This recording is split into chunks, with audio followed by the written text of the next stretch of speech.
Yo, what is going on, everyone? My name is Nick, or the Notorious Fantasy. In today's video, I'm going to be talking about late round league winners for fantasy football in 2020. Now, every year in fantasy football, we have these players that you can find late in your draft that completely take your team to that next level to contend and win that fantasy football championship. Now, obviously, last season, it was guys like Mark Andrews, guys like Lamar Jackson that you could find super late in your draft that ended up punching you the ticket to win that championship that were kind of unknown. Not really unknown, but kind of guys that weren't on too many people's radar. In 2018, it was guys like Patrick Mahomes you could find super late again and had that amazing season after Alex Smith ended up leaving the team. These are the kind of guys that you are going to be trying to find the replica of in 2020. I think I got a couple of guys in today's video that I'm going to be talking about that I personally believe are going to be late round league winners for fantasy football in 2020.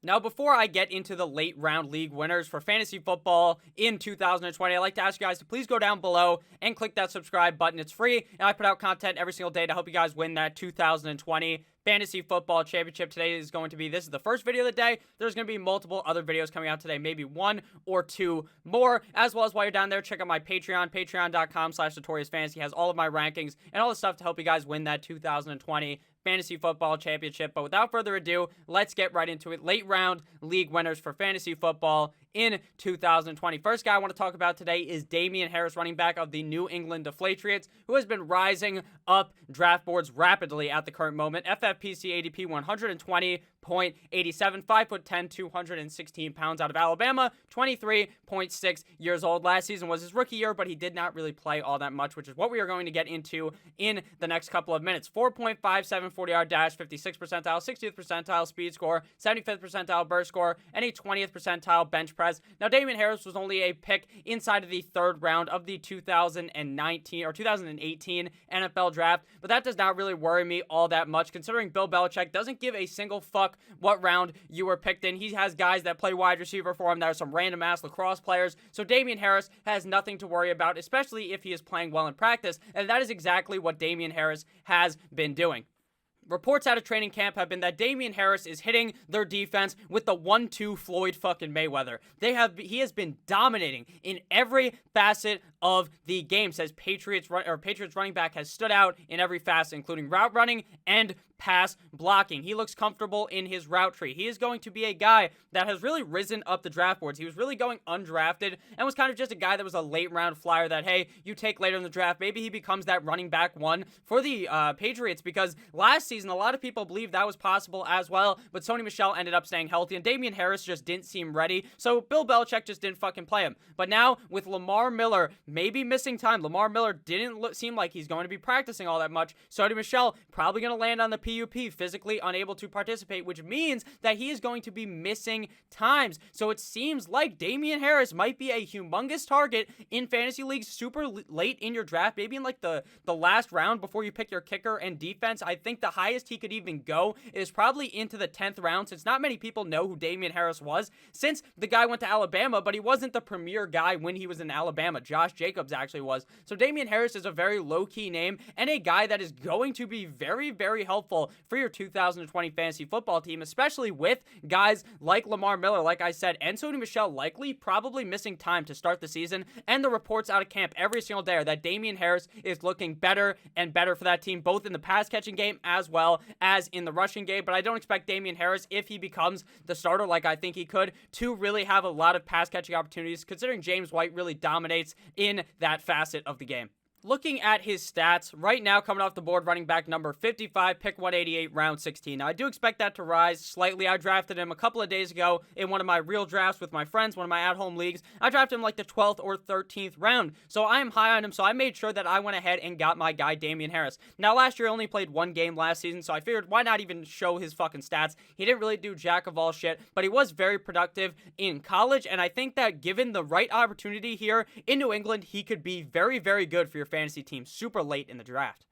Now, obviously, Damien Harris isn't necessarily going to get some type of workhorse role due to the fact that they do run kind of a running back by committee, but with the amount of injuries to the team, it seems like Damien Harris could really suffice as being the number one guy in touches in the New England Patriots offense. In 2018 at Alabama, obviously, like I stated, with Josh Jacobs, so he was not the premier back on that offense and still played very well. 15 games, 150 rushing attempts, 876 rushing yards, which is 5.8 yards per carry. That is an important number to note because I think anything above 5 shows that you are a pretty productive college runner. If it was underneath 5, I would say this guy's probably just a joke and not going to do anything in the NFL level. 9 total tutties, 22 receptions on 23 targets, 204 receiving yards, and only a 5.30% target share in that offense. Josh Jacobs' target share was obviously much higher, considering he was the lead back of the team. So not getting too many touches and doing a lot with it shows that Damien Harris could be very productive in New England, but I believe he will be getting a lot more touches there than he would have in Alabama, given Sony Michel and Lamar Miller still miss time to start the year. If Sony Michel or Lamar Miller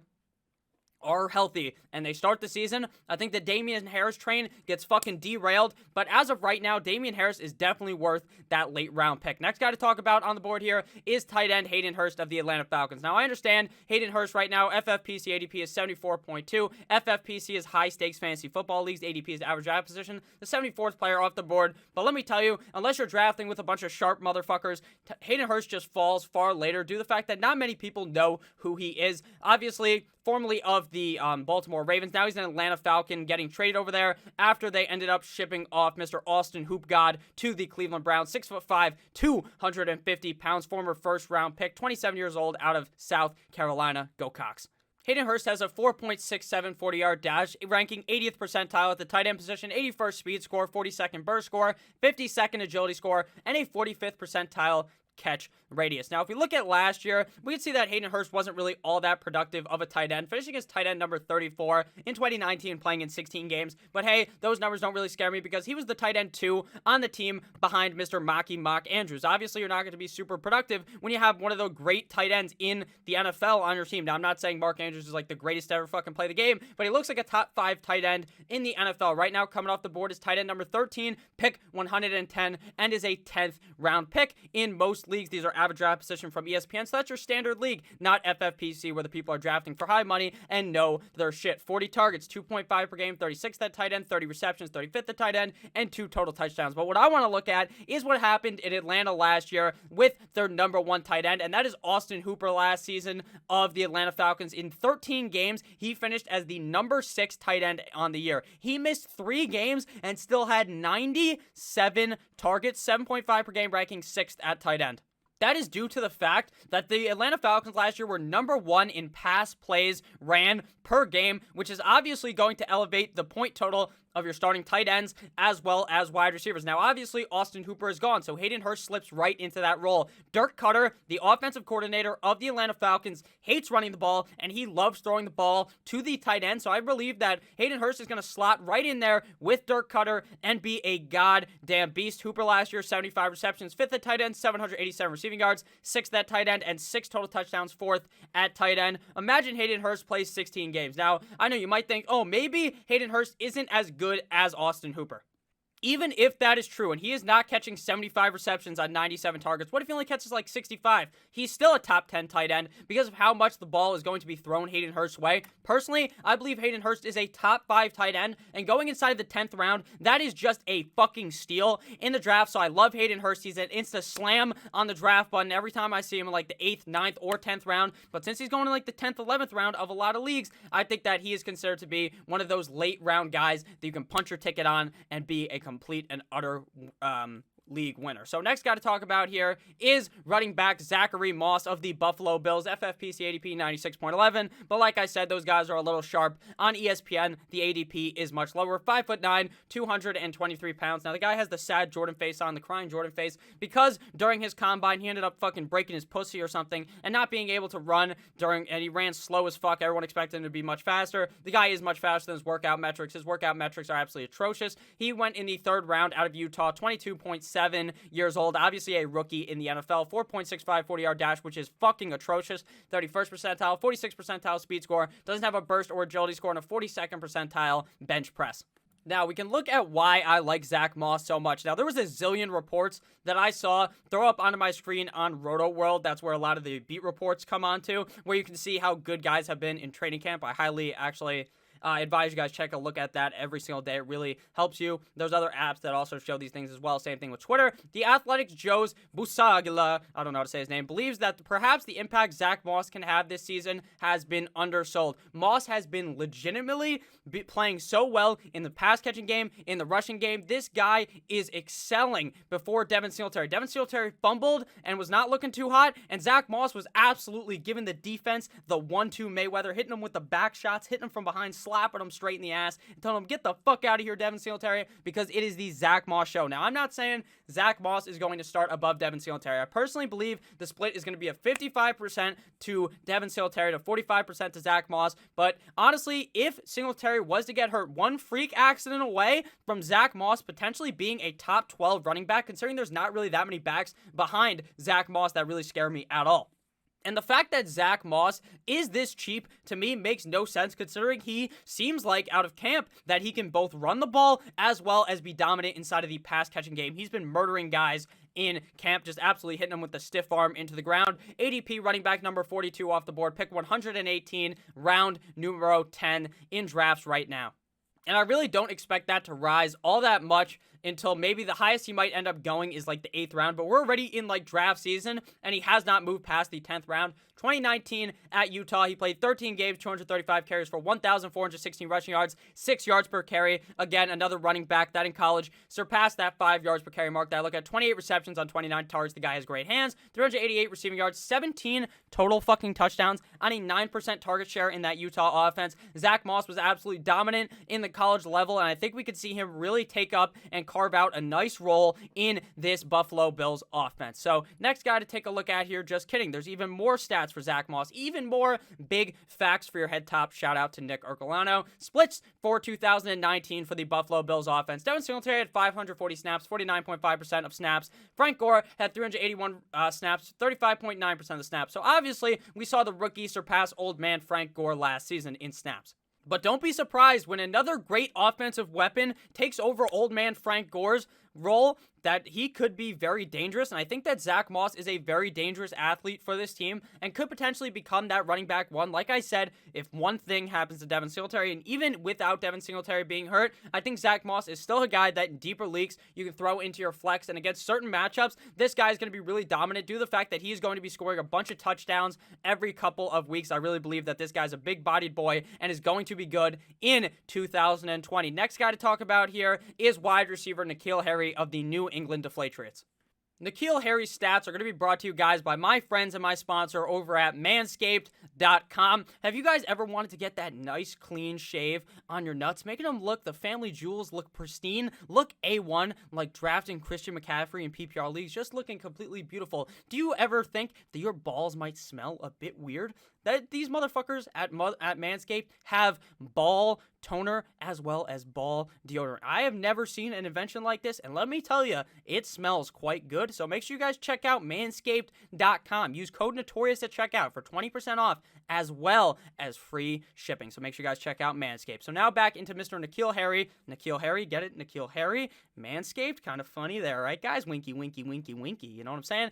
New England Patriots wide receiver, rookie last season, didn't really do all that much due to the fact that he ended up getting hurt. 6'2", 228 pounds, out of Arizona, and was a first-round pick. Now, I know I talked about how Damien Harris, how the Patriots are kind of iffy on, they don't really give a fuck where you've been drafted, but I never really see them draft a wide receiver early in the draft. Normally, they just bring in some random-ass lacrosse player from some random D2 college, and this guy's scoring 3 touchdowns in the Super Bowl. That's normally what happens. Nikhil Harry, Bill Belichick drafted him early. Why? Because he saw something in him. Nikhil Harry looked very good out of college from Arizona State, just obviously didn't get the opportunity last year to dominate, like I believe he personally can in 2020. 4.53 40-yard dash, 56th percentile, 90th percentile speed score, 78th percentile burst score, 38th percentile agility score, and an 81st percentile catch radius. Now, early reports out of camp were that Nikhil Harry was sucking major wee-wee. He was looking god-awful, but now reports are that he's starting to look good. Monday was easily Nikhil Harry's best practice of camp. What the article said was after a rookie season slowed down by injuries, it was a bit concerning that Harry recently missed a few practices with an undisclosed issue, but on Sunday he returned to the field and put a stamp on Monday's practice. This Patriot list is 22 years old. I already read all that stuff. In any case, Harry has the size and ability to go up and snag contested throws, blah, blah, blah, blah, blah, going to do some red zone damage, and could have an expanded role, obviously, in this New England Patriots offense, like I believe he will. We saw him in the summer before training camp actually happened. Go ahead and went out there and practiced with Cam Newton. So him and Cam Newton obviously have a pretty good connection already due to that. And I really think the wide receiver 2 in New England could be dangerous, considering this team will probably end up being very good again. And with their defense not being so hot, maybe will result in later in the games having to throw the ball. But even with the not-so-hot defense, they'll probably end up being amazing anyways, so that's probably just a lie, considering the Patriots' defense just always seems to be very good. So Nikhil Harry, wide receiver of the New England Patriots, ADP, wide receiver number 62 right now off the board, pick 170, and round number 15. None of Nikhil Harry's stats look sexy at all. The only reason why I really brought him up was due to the fact that the guy seemed like he was going to be very dominant out of college, as well as the fact that it seemed like he was playing very well in practice yesterday, and I think if he continues to string a bunch of good practices together, he could really move up the draft boards. Last year, finished as wide receiver. It's as easy as A, B, C, wide receiver 1, 2, 3 in 2019, wide receiver 123. That is so awful. That might scare you away, but don't fret, because Tampa Bay Tom Brady just doesn't throw the ball to you unless you guys have that fucking chemistry, like oxygen to hydrogen to make fucking... You know what? I don't think that's how you make oxygen. I just made a fool out of myself. It's like H2O. I don't know, whatever it is. But wide receiver number 123 in 2019 in 7 games. I'm not a fucking scientist. I'm a fantasy analyst. 5.6 PPR points per game, 24 targets, 12 receptions, 105 receiving yards, 2 touchdowns, 3 red zone receptions, and 9.60 target share in that offense. So obviously none of those numbers are going to make you want to fucking blow your load straight onto the screen when you draft Nikhil Harry. But I personally believe the player is much better than these stats, and I think he will have a breakout year in 2020 in New England. His efficiency stats are also not super good. 8.8 yards per reception, 4.4 yards per target, 83.30% catchable target rate, and a 14.30% contested catch rate. But I think coming into the year pretty much fully healthy, Nikhil Harry will be able to have a much better season than his rookie campaign in 2019.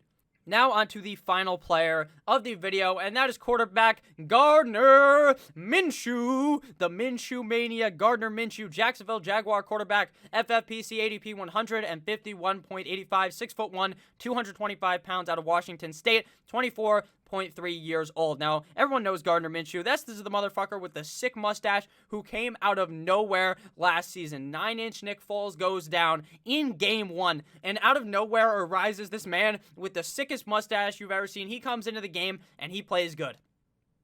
And then continues to have a very solid rest of the season. Obviously, at some point, he gets pulled for Big Dick Nick, and then he ends up not looking too hot, and then he gets hot again after he's been playing. So I think if we give Gardner Minshew a whole season of him being that guy, Gardner Minshew could really tear it up, being one of the latest quarterbacks drafted in fantasy football. His 40-yard dash is atrocious, 4.97. I'm pretty sure Tom Brady could lap that speed, but the guy is much faster than that, considering he does get out of the pocket and looks very good out there. 77th percentile burst score, 39th percentile agility score, 38th percentile throw velocity, but Gardner Minshew is wicked fucking smart. 42nd percentile Wonderlic score for the Gardner Minshew god. So Gardner Minshew, quarterback 25 off the board right now, pick 169. Very nice. Round 15. Gardner Minshew last year played in 14 games, not really 14 games because he was kind of in some games and then thrown out.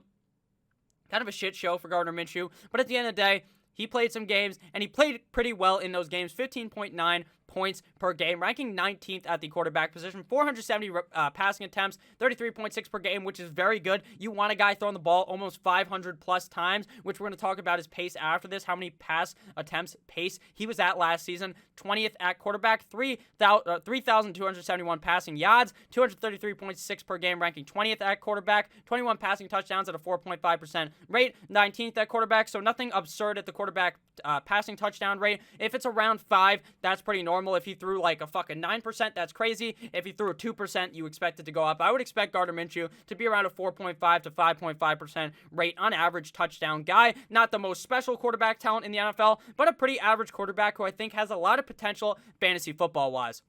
Now, you might be wondering, Nick, you might have called this guy an average NFL quarterback. Why is he so good for fantasy football? That's the 67 carries, 6th at quarterback, in 14 games, 344 rushing yards, 5th at quarterback, and only 0 rushing touchdowns. This motherfucker did not crawl into the end zone somehow in the rushing attempts. Just like with Leonard Fournette, we saw no rushing touchdowns go their way. I think the script completely flips in 2020, and both of those guys find the end zone much more in 2020. I think giving Gardner Minshew the full 16-game slate could prove to be dangerous for fantasy football in 2020. I am very much on Gardner Minshew walk for fantasy football in 2020. And like I said, we were going to talk about a pace. He was on pace for 557 passing attempts last season. That is very, very high, and the Jaguars' defense is not very good. It's no longer the Saxonville Jaguars. They are the local JV high school football team Jaguars. Their defense is going to get curb stomped. Bang, bang, bang, straight to the fucking dome. Their defense is going to get knocked the fuck out like John Jones style. What he did to Daniel Cormier that one time, and he made Daniel Cormier cry. That's what Gardner Minshew's that's what the defense is gonna happen to them. They're gonna be getting fucked up, they're gonna be getting screwed over, and Gardner Minshew is going to rise up and play well. And I think Gardner Minshew getting all those extra passing attempts because they're gonna be down is going to be very good for Gardner Minshew. Shout out to former Jacksonville Jaguars quarterback Blake Bortles, who wouldn't do shit for the first 3 quarters and magically finished as a top 10 quarterback on the week because the defense was so bad the first couple of years of Blake Bortles' career. Shout out to him, the BOAT. Thank you guys all for watching this video. If you ended up enjoying, please make sure to hit that subscribe button down below. I love each and every single one of you motherfuckers. Check out Manscaped down below. Make sure your balls are looking a goddamn one. I love each and every single one of you guys. Code Notorious at checkout at Manscaped. 20% off plus free shipping. Check out the Patreon as well. I love you all, and I'll see you guys later with yet another banger of a video. Goodbye.